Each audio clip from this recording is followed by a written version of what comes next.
सोचिए, एक आम सा लाइव रियलिटी टीवी शो चल रहा है। वही रोजमर्रा के पारिवारिक झगड़े, थोड़ी बहुत बहस, और अचानक कैमरे के सामने ही वो शो एक मर्डर इन्वेस्टिगेशन में बदल जाए। सुनने में किसी फिल्म की स्क्रिप्ट लगता है ना, लेकिन 2012 में जी तमिल के शो सोलतैलम उन्माई के सेट पे बिल्कुल यही हुआ था। आज की इस चर्चा में हम उसी रोंगटे खड़े कर देने वाले सच की तह तक जाएंगे जिसने पूरे तमिलनाडु को सन्न कर दिया था। तो सिर्फ 17 साल की एक लड़की है भार्गवी। वो अपने बॉयफ्रेंड सतीश के साथ शो पर आती है। रोते हुए, कांपते हुए वो होस्ट के सामने एक ऐसा राज खोलती है जिसकी शायद किसी ने उम्मीद नहीं की थी। उसके शब्द कुछ ऐसे थे, अगर मैं घर वापस गई तो मेरे पिता मुझे जान से मार डालेंगे, बिल्कुल वैसे ही जैसे उन्होंने 4 साल पहले उन 3 लोगों को मारा था। मतलब एक नॉर्मल सी फैमिली डिबेट पलक झपकते ही एक खौफनाक मर्डर मिस्ट्री बन गई, वो भी लाइव रिकॉर्डिंग के दौरान। ये कितनी अजीब बात है ना। एक तरफ टीवी की वो दुनिया है जहां हम सब जानते हैं कि थोड़ा बहुत ड्रामा होता है, बनावटी आंसू होते हैं, और दूसरी तरफ एक असली खौफनाक हकीकत, एक छुपा हुआ कब्रिस्तान, 3 हत्याएं और एक परिवार का सबसे काला सच। जब शो में भार्गवी के पिता मुरुगन से इस बारे में पूछा गया तो उसने हंसकर बात टालने की कोशिश की, लेकिन कहते हैं ना, झूठ के पांव नहीं होते। उस वक्त उसके चेहरे की वो घबराहट वो सब कुछ बयां कर रही थी। अब जरा इस पूरे टाइमलाइन पर गौर करते हैं कि ये सब कितनी तेजी से हुआ। 14 मई को शो वालों के पास एक घबराई हुई फोन कॉल आती है। सिर्फ 3 दिन बाद यानी 17 मई को स्टूडियो में वो खौफनाक रिकॉर्डिंग होती है जिसका मैंने अभी जिक्र किया। मामला इतना संगीन था कि शो को कुछ दिन होल्ड पर रखा गया और फाइनली 28 मई को ये एपिसोड ऑन एयर हुआ। और फिर 1 जून को पुलिस स्टेशन में बाकायदा FIR दर्ज हो गई। मतलब जो राज पिछले 4 सालों से जमीन के नीचे दफन था, वो महज 2-2.5 हफ्तों में पूरी दुनिया के सामने आ गया। अब जाहिर सी बात है, इतना बड़ा आरोप लगने के बाद शो मेकर्स इसे बिना जांचे तो टीवी पे ब्रॉडकास्ट नहीं कर सकते थे। इसलिए जैसे ही भार्गवी ने यह खुलासा किया, शो की होस्ट निर्मला ने तुरंत अपनी एक टीम को विल्लुपुरम गांव रवाना कर दिया। उनका सीधा सा मकसद था ये पता लगाना कि क्या इस 17 साल की बच्ची की बातों में वाकई कोई सच्चाई है या ये सब महज पब्लिसिटी के लिए किया जा रहा है। लेकिन यकीन मानिए, उस गांव से जो सच बाहर आया ना, उसने टीवी क्रू के भी पूरी तरह से होश उड़ा दिए। गांव में थोड़ी बहुत पूछताछ करते ही टीम को समझ आ गया कि भार्गवी 100% सच कह रही थी। जांच में उन 3 लोगों की पहचान कंफर्म हुई जो 2008 से सच में गायब थे। ये लोग कौन थे? पहली थी लावण्या, जो भार्गवी की सहेली थी। दूसरा, लावण्या का पति सिलंबरासन, जो मजे की बात यह है कि मुरुगन की ही फर्नीचर की दुकान पर काम करता था। और तीसरे इंसान थे लावण्या के पिता शेखर। इन तीनों का पिछले 4 साल से कोई अता पता नहीं था। सब एकदम रहस्यमयी तरीके से गायब थे। इस पूरी कहानी के सबसे डार्क हिस्से को समझने के लिए हमें थोड़ा पीछे 2008 में चलना होगा। असल में हुआ यह था कि लावण्या और सिलंबरासन ने अपने परिवारों के खिलाफ जाकर भागकर शादी कर ली थी। क्योंकि सिलंबरासन मुरुगन को अपने पिता की तरह मानता था, तो ये नया जोड़ा मदद की उम्मीद में सीधा मुरुगन के पास पहुंच गया। लावण्या अपने घर से काफी गहने लेकर आई थी, तो आगे की सिक्योरिटी के लिए उन्होंने वो सारे गहने मुरुगन को सौंप दिए। और बस यहीं से इस खौफनाक खेल की शुरुआत होती है। अब यहाँ सोचने वाली बात यह है कि एक इंसान जिसे कोई अपने पिता का दर्जा दे रहा है, वो अचानक ऐसा हत्यारा कैसे बन गया? जवाब बहुत ही सीधा और घिनौना है, लालच। इतने सारे सोने के गहने देखकर मुरुगन की नीयत पूरी तरह से डोल गई। उसके दिमाग में यह डर भी बैठ गया कि कल को उसकी अपनी बेटी भार्गवी भी शायद भागकर शादी कर ले।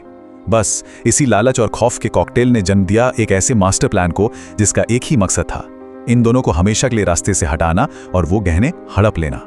इस इंसान ने अपनी साजिश को जिस तरह से अंजाम दिया ना, वो सच में रूह कपा देने वाला है। थोड़ा ध्यान से सुनिएगा। सबसे पहले उसने लावण्या और सिलंबरासन को अपने घर बुलाया और बड़ी ही चालाकी से उनके खाने में जहर मिला दिया। जब दोनों की मौत हो गई तो उसने अपने ही घर के आंगन में कुएं के बिल्कुल पास एक गड्ढा खोदा और दोनों को वहां दफना दिया। लेकिन बात यहीं खत्म नहीं होती। जब लावण्या के पिता शेखर मुरुगन के पास गहने मांगने आए तो मुरुगन ने अपने भाई मुरुगेसन को साथ मिलाया, शेखर का बेरहमी से गला काटा और उसे भी उसी गड्ढे में गाड़ दिया। 3 बेगुनाह लोग और तीनों उसी आंगन की मिट्टी में दफन कर दिए गए। खैर, अब वापस 2012 पर लौटते हैं। 1 जून को जब ये एपिसोड फाइनली टीवी पर ब्रॉडकास्ट हुआ तो शेखर की पत्नी जीवा ने इसे देखा। जरा उस माँ की हालत सोचिए जो पिछले 4 साल से अपनी बेटी और पति को पागलों की तरह ढूंढ रही थी। उसके लिए यह किसी भयंकर सदमे से कम नहीं था। वो रोते बिलखते हुए तुरंत पुलिस स्टेशन दौड़ी और अपनी शिकायत दर्ज कराई। मामला इतना सीरियस था कि पुलिस ने भी 1 सेकंड बर्बाद नहीं किया। उन्होंने तुरंत शो के फुटेज और रॉ टेप्स जब्त किए और सीधा मुरुगन के घर की तरफ निकल पड़े। जब पुलिस की टीम वहां पहुंची तो घर पर बड़ा सा ताला लटक रहा था। पुलिस ने फौरन ताला तोड़ा और सीधा आंगन में खुदाई शुरू कर दी। तब तक पूरा का पूरा गांव वहां इकट्ठा हो चुका था। सबकी सांसें अटकी हुई थी। फॉरेंसिक टीम धीरे धीरे मिट्टी हटा रही थी और फिर अचानक उन्हें कुछ दिखा। पहले खोपड़ी, फिर कुछ हड्डियां, और देखते ही देखते वहां से 3 पूरे के पूरे इंसान के कंकाल बाहर निकाले गए। ये वो खौफनाक पल था जिसने साबित कर दिया कि टीवी शो पर उस रोती हुई बच्ची का एक एक शब्द 100% सच था। जाहिर है कंकाल मिलते ही मुरुगन फरार हो गया। दरअसल वो और उसकी पत्नी राजेश्वरी तो उसी दिन वहां से खिसक लिए थे जिस दिन ये शो रिकॉर्ड हुआ था। अब पुलिस के सामने एक नया चैलेंज था। उन्होंने पूरे देश में मुरुगन की तस्वीरें सर्कुलेट कर दी। सोचिए, एक क्रिमिनल जिसने 4 साल तक अपने खून से सने हाथ छिपाए रखे, वो अब अपनी ही सगी बेटी के खुलासे की वजह से पूरे इंडिया की पुलिस का मोस्ट वांटेड बन चुका था। तो ऐसे में सबसे बड़ा सवाल ये उठता है कि आप एक ऐसे हत्यारे को पकड़ेंगे कैसे जो एक जगह टिक ही नहीं रहा है, जो लगातार अपनी लोकेशन बदल रहा है। पुलिस की इन्वेस्टिगेशन में पता चला कि मुरुगन भागकर अपने किसी दूर के रिश्तेदार के घर छिपा था, लेकिन जब तक पुलिस वहां पहुंचती वो वहां से भी रफू चक्कर हो चुका था। अब यहां पुलिस ने एक बहुत ही गजब की चाल चली, और सच कहूं तो ये चाल बड़ी ही विडंबना से भरी हुई थी। पुलिस ने क्या किया, उन्होंने उसी रिश्तेदार को पकड़ा और एक पूरा ट्रैप सेट किया। पुलिस ने उस रिश्तेदार से मुरुगन को फोन लगवाया और कहा कि भाई, टीवी चैनल वाले तुम्हारा भी पक्ष जानना चाहते हैं। अगर तुम अपनी कहानी बता दो तो शायद कानून से बच सकते हो। और मजे की बात देखिए, जिस टीवी शो ने मुरुगन की पोल खोली थी, उसी टीवी शो का नाम सुनकर उसका अहंकार, उसका ईगो फिर से जाग उठा। उसे लगा वो अब भी सबको बेवकूफ बना सकता है। वो इस झांसे में आ गया और उसने फोन पर पुलिस को ही रिपोर्टर समझकर अपनी लोकेशन बता दी। बस फिर क्या था, लोकेशन मिलते ही पुलिस ने चेन्नई के एक होटल में छापा मारा और मुरुगन को धर दबोचा।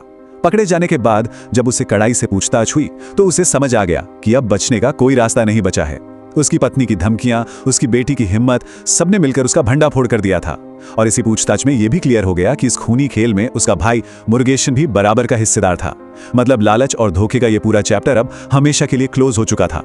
आखिरकार वो हुआ जिसका सबको इंतजार था, न्याय। अदालत में पूरा मुकदमा चला, सारे सबूत पेश किए गए और मुरुगन और उसके भाई मुरुगेसन को 2-2 उम्र कैद की सजा सुनाई गई, अपने उस थोड़े से लालच और उस अमानवीय क्रूरता के लिए।